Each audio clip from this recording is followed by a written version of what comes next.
সার্জিস আলম জাতীয় নাগরিক পার্টির এনসিপি উত্তর অঞ্চলের মুখ্য সংগঠক। তাকে ঘুমের ওষুধ খেয়ে ঘুমানোর পরামর্শ দিলেন দেশের প্রখ্যাত গীতিকার ও সুরকার প্রিন্স মাহমুদ।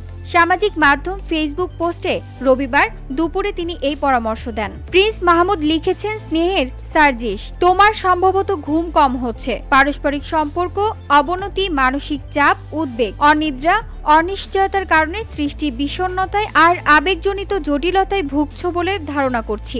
ডক্টরের পরামর্শ মতো রিভোট্রিল 2 mg বা রেক্সোটানিল খেয়ে দেখতে পারো।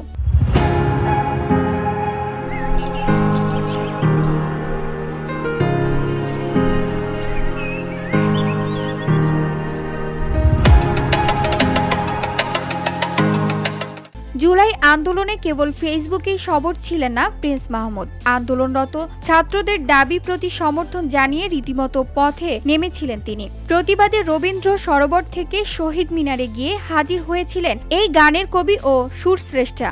মাঝে সরকারের একটি কমিটিতে ডাক পেয়ে বিনয়ের সঙ্গে তা ফিরিয়ে দিয়েছিলেন তিনি। VOD Bangla news desk.